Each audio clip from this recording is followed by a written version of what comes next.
नमस्कार मित्रों, स्वागत है आपका हमारे YouTube चैनल पर। आज का हमारा टॉपिक है गुर्जर देश के ऊपर कि ये गुर्जर जाति से बना है या पहले से कोई स्थानवाचक शब्द या एक क्षेत्र था। तो आइए जानते हैं समकालीन प्रमाणों और शिलालेखों के सहित कि सच क्या है।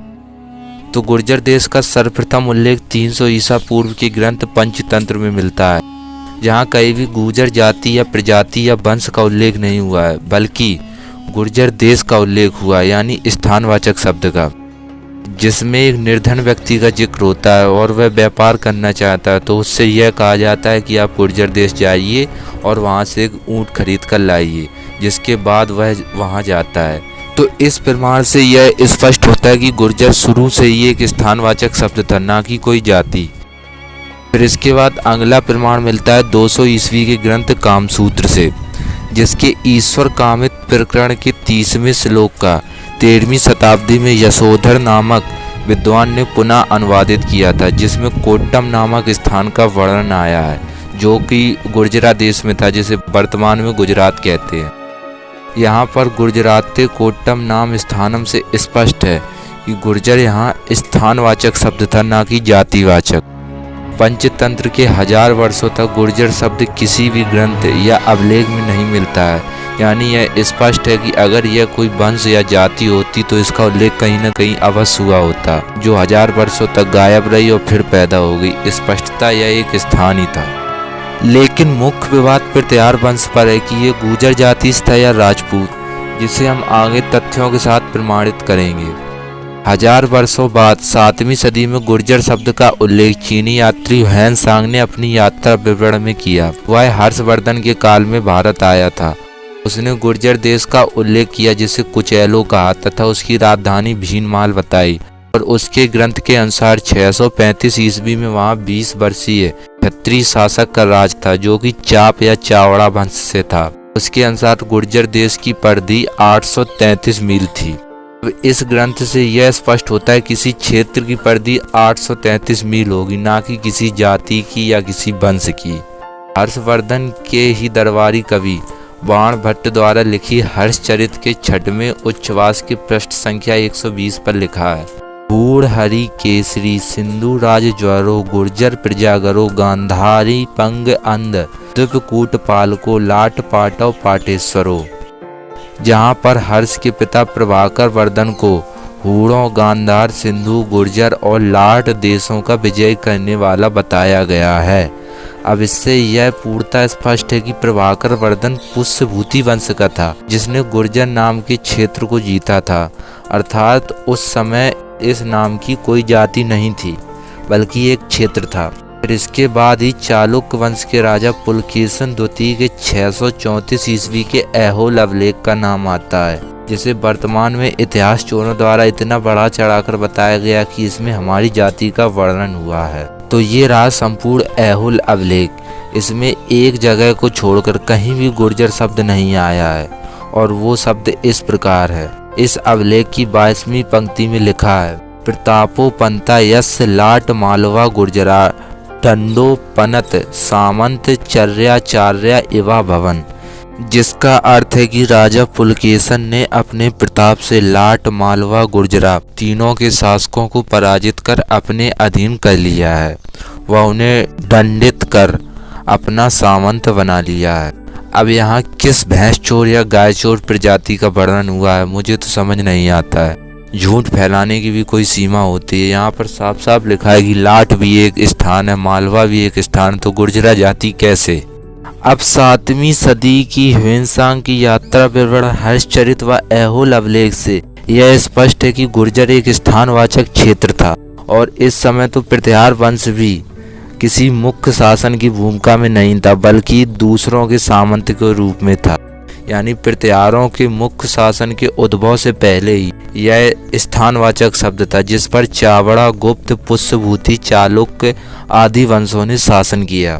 फिर इसके बाद 8वीं शताब्दी में मंडौर के प्रत्यार शक्तिशाली होकर शासन में आते हैं, जिनमें 795 ईस्वी का राजा वत्सराज प्रत्यार का गल्लका शिलालेख आता है, जहाँ पर 735 ईस्वी में राजा नागभट्ट की गुर्जर देश की विजय का उल्लेख होता है।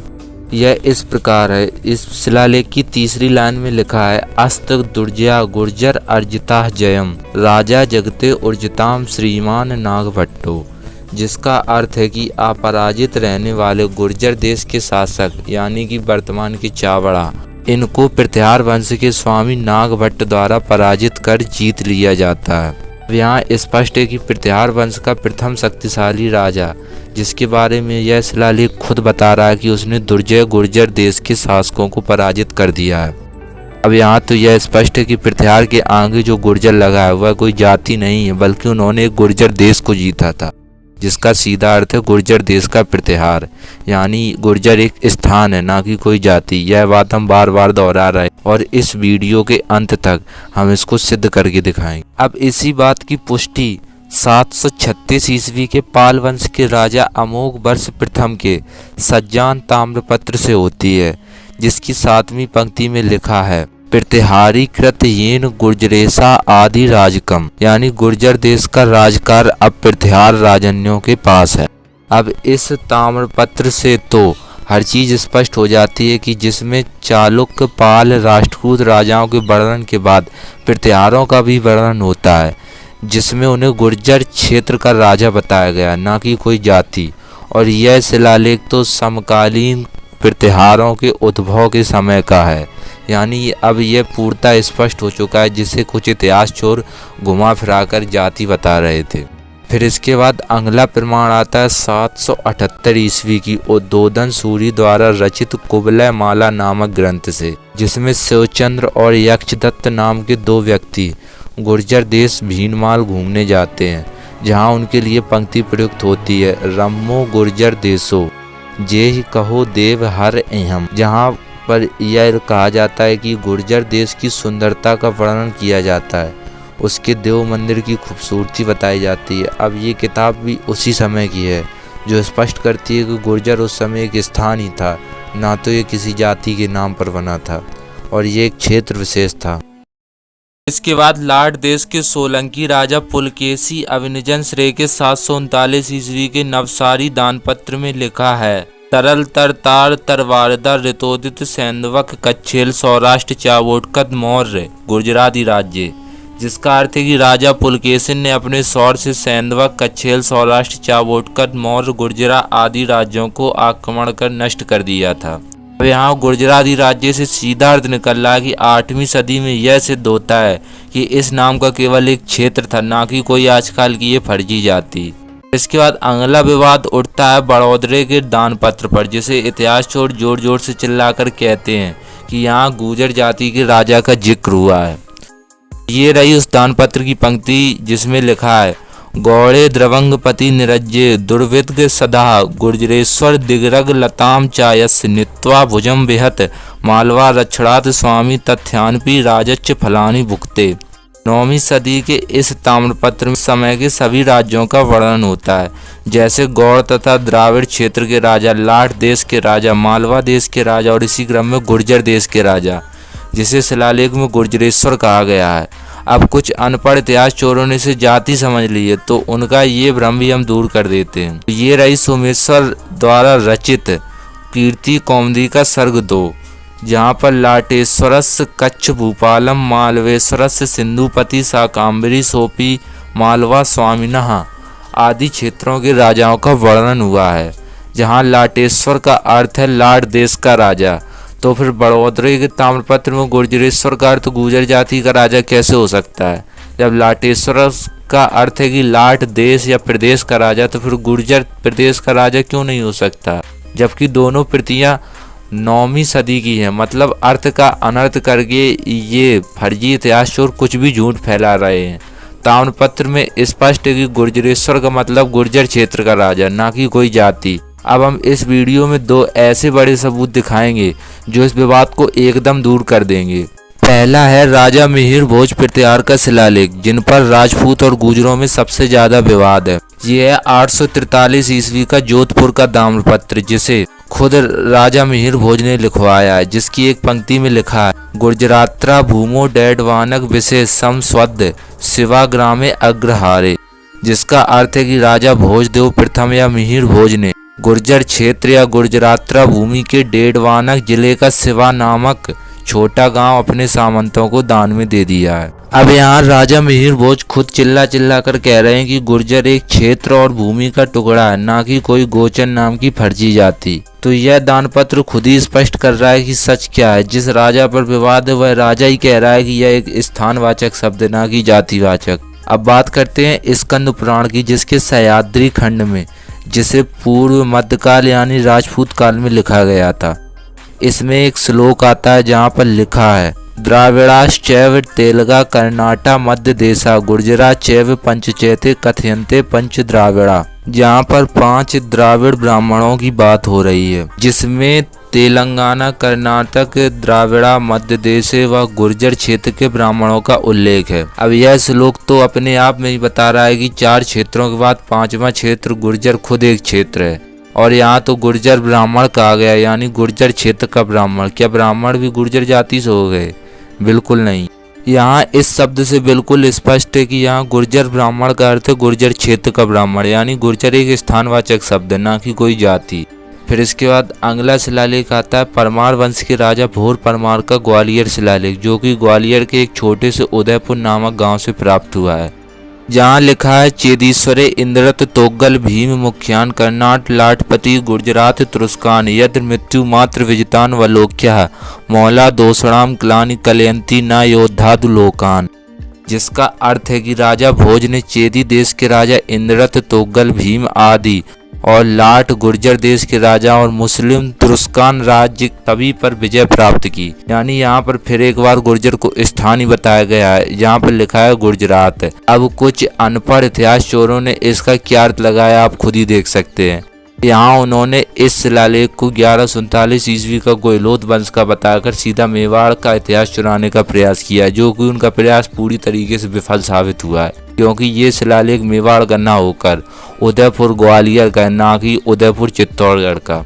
और यहाँ उन्होंने शिलालेख का अर्थ का अनर्थ कर डाला, पूरा श्लोक ही बदल दिया। अब आप समझ सकते हैं किस लेवल पर इतिहास चोरी चल रही है। अब इतिहास चोर केवल शब्द देखकर कहीं राजा भोज पर भी दावा न ठोक दें, क्योंकि इन जायलों ने कई शिलालेखों को ऐसे ही फर्जी तरीके से पेश कर अपने समाज को बेवकूफ़ बनाया है। फिर त्योहारों से जुड़े शिलालेख और इतिहास के बारे में इनके लिए हम एक अलग से संपूर्ण वीडियो बनाएंगे, जिसमें उनसे जुड़े सारे तथ्य और प्रमाण दिखाए जाएंगे कि किस स्तर पर उनकी भी इतिहास चोरी चल रही है। तो चलिए अब वीडियो में हम आगे चलते हैं।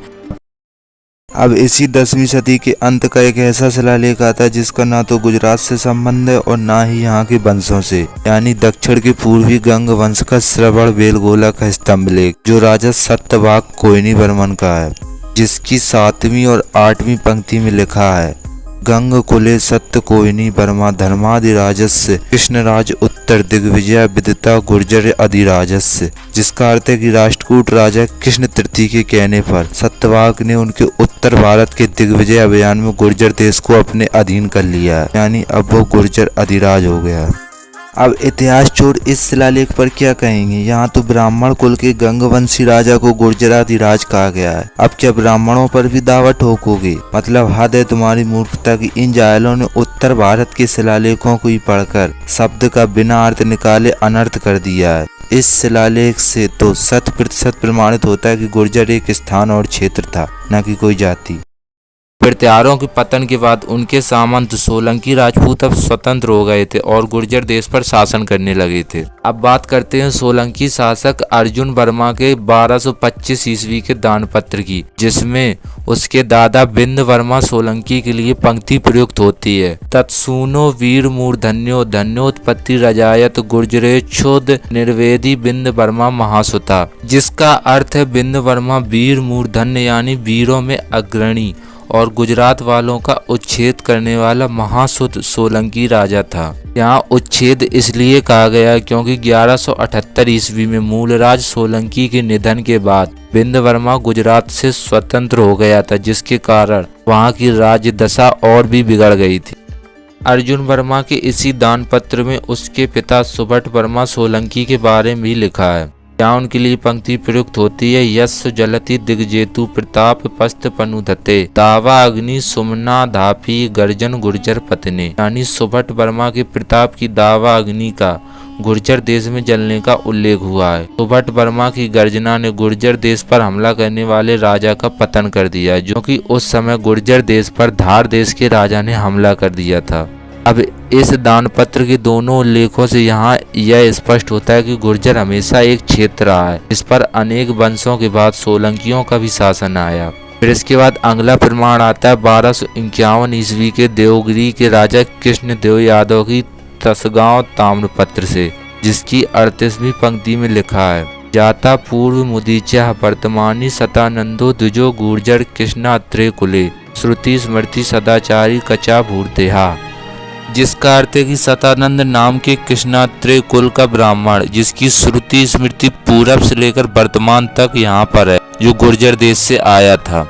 अब यहाँ प्रयुक्त गुर्जर शब्द भी भौगोलिक क्षेत्र को दर्शा रहा है, जो कृष्णात्रेय गोत्र के द्विज ब्राह्मण के लिए प्रयुक्त हुआ है। फिर इसके बाद अगला प्रमाण आता है 12वीं शताब्दी की पृथ्वीराज विजया से, जो जयानक द्वारा लिखी गई थी। इसके 6वें सर्ग की श्लोक संख्या 29 में लिखा हुआ है, अविच भागो मरुभूमि नामक खंडो धुलोकस्य चा गुर्जराख्या, जिसका अर्थ है कि राजा सोमेश्वर की 2 पत्नियां, जिनमें से एक मरुभूमि और दूसरी गुर्जरा देश से आती है।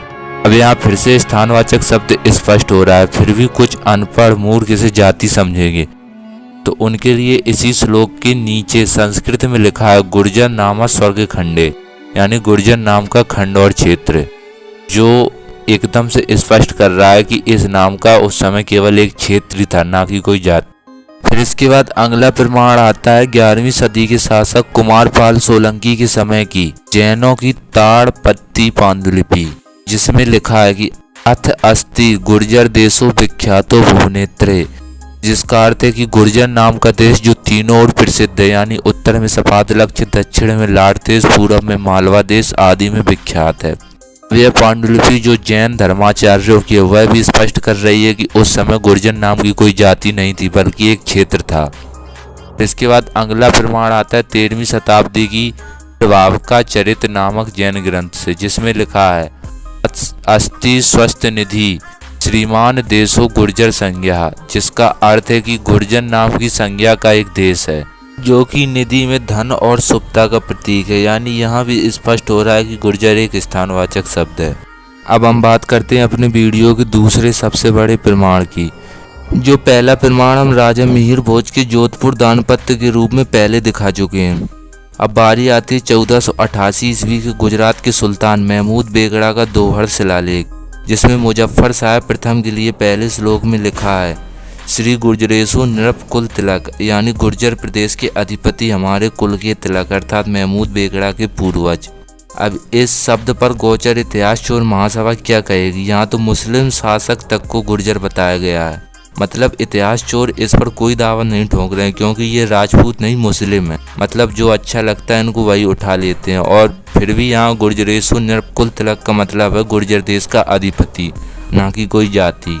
अब इसी महमूद बेगड़ा सुल्तान के दरबारी कवि उदयराज द्वारा रचित राज विनोद महाकाव्य, जिसके 28वें श्लोक में लिखा है, श्रीमान शहीद मुजफ्फर समझान श्री गुर्जर क्षमापति इस्तमास्त उत्साह मोहम्मद संभव उत्साहिद अहम प्रदाह।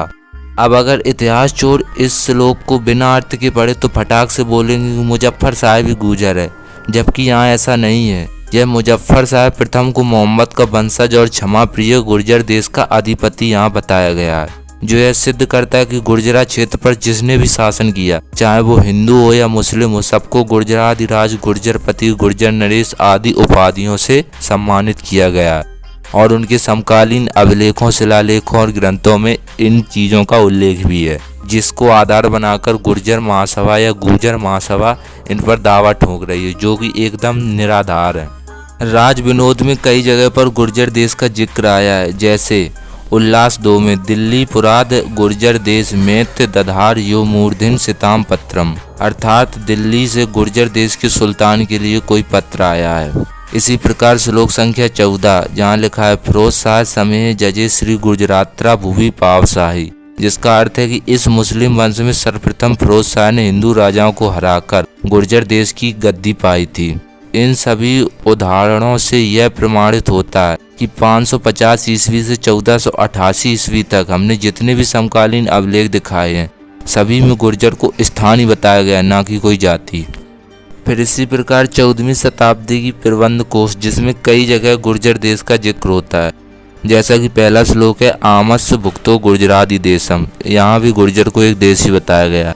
फिर इसके बाद अगला श्लोक आता है प्रबंध कोश में मालवीय राजानो गुर्जनाद नागता, जिसका अर्थ है कि मालवा के राजा गुर्जर देश में आए। अब प्रबंध कोश भी पूर्णतः स्पष्ट कर रहा है कि गुर्जरा हमेशा से एक स्थानवाचक रहा, यानी कि 5वीं सदी से लेकर 14वीं शताब्दी तक के हर ग्रंथ में इसको स्थान ही बताया जा रहा है, ना कि कोई जाति। फिर इसके बाद अगला प्रमाण है सन 1439 ईस्वी के राणा कुंभा के समय की रणकपुर के जैन मंदिर का शिलालेख, जिसकी 6वीं पंक्ति में लिखा है प्रबल पराक्रमाक्रांति दिल्ली मंडल गुर्जरात्रा सूरतारम दत्ता ता पत्रम थित हिंदू सूरतार वृषसु, जिसका अर्थ है कि प्रबलता के साथ और पराक्रम के साथ दिल्ली और गुजरात्रा के राज्यों की भूमि पर राणा कुंभा द्वारा आक्रमण करने के कारण वहां के सुल्तानों ने छत्र भेंट कर उन्हें हिंदू सूरतार का विरुद्ध प्रदान किया, यानी पदवी प्रदान की। अब यहाँ गुर्जरा को फिर एक बार स्थान ही बताया गया, ना कि कोई जाति। फिर इसके बाद अगला प्रमाण है राणा कुंभा के समय की ही 1460 ईस्वी की कीर्ति स्तंभ प्रशस्ति, इसमें लिखा है स्फूर्जत गुर्जर मालवेश्वर सूरताड़ो सैन्य समुद्रो व्यस्ता अत्यस्त समस्त वारण वन प्रभाम्र कुंभोधवा। यहाँ पर गुर्जर और मालवा दोनों के सुल्तानों के सैन्य समुद्र को मंथन करना लिखा गया, जो एक बार फिर दर्शाता है कि गुर्जर यहाँ स्थान है, ना कि कोई जाति। यहाँ पर गुर्जर और मालवा दोनों के राजा समुद्र के लिए प्रस्थान करते हैं। अब हमने इतने सारे समकालीन प्रमाण ताम्रपत्र और शिलालेखों से यह स्पष्ट किया कि 5वीं शताब्दी से लेकर 14वीं शताब्दी तक प्रत्येक समकालीन अभिलेख में गुर्जर को एक स्थानवाचक शब्द ही बताया गया, ना कि कोई जाति।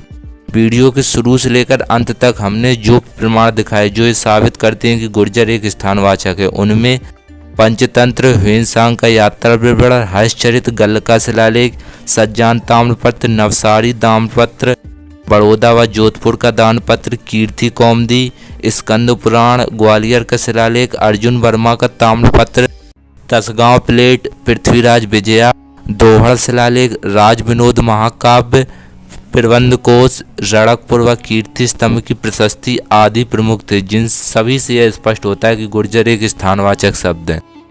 और इतना ही नहीं, फिर इसके बाद आने वाली शताब्दियों में छत्रपति शिवाजी के पुत्र संभाजी महाराज ने भी 17वीं शताब्दी के एक संस्कृत पत्र में गुर्जर को एक स्थानवाचक क्षेत्र बताया है, और उन्होंने इस पत्र में उल्लेख किया है गुर्जर देशम प्रति प्रेष्यते, वह पत्र जो मैं गुजरात में भेज रहा हूँ। यानी यहाँ पर भी स्पष्ट हो रहा है कि गुर्जर उस समय तक भी स्थान था, ना कि कोई जाति। फिर इसके अलावा गुजरात में प्राचीन काल से ही अब तक गुर्जर बनिए, गुर्जर महाजन, गुर्जर कुमार, गुर्जर सिलावट, गुर्जर पासी, गुर्जर गौड़ ब्राह्मण, गुर्जर कुनबी, गुर्जर सुतार आदि हिंदू जातियाँ हैं। और जिस तथाकथित गुर्जर जाति की बात हो रही है वो गुजरात, मालवा, कच्छ, भीनमाल जैसे गुर्जर प्रदेश के स्थानों पर 0% में है, यानी उनका कोई अता पता ही नहीं, जिससे यह साफ जाहिर होता है कि इस जाति ने 20वीं शताब्दी से गुर्जर लिखना प्रारंभ कर दिया। इनकी मध्यकाल के ग्रंथों व अंग्रेजों के गजेटियन में इनकी जाति को गुर्जर ही लिखा गया, ना कि कोई गुर्जर। इनका पहला उल्लेख बावन नामा में मिलता है। यहाँ पर बावन ने स्वयं इस चीज़ का वर्णन किया है कि गुर्जर नामक जाति जिनका काम गाय चराने वाला था, वह उत्तर सीमांत क्षेत्रों में भैंस चोरी का काम करती थी। इनके अपने ही ग्रंथ देवनारायण की फड़ में इन्हें गौचर यानी गाय चराने वाला पशुपालक और गौजर यानी गाय से अपनी जीविका चलाने वाला कहा गया है, जिन्होंने 20वीं शताब्दी से गौजर से गुर्जर लिखना प्रारंभ कर दिया है व इतिहास चोरी शुरू कर दी है। तो इस वीडियो में अब इतना ही, मिलते हैं इस वीडियो के अगले भाग में कुछ और सबूतों और प्रमाणों के साथ। और कृपया चैनल को सब्सक्राइब जरूर कर लें और वीडियो को ज़्यादा से ज़्यादा शेयर करें। तब तक के लिए आपका बहुत बहुत धन्यवाद।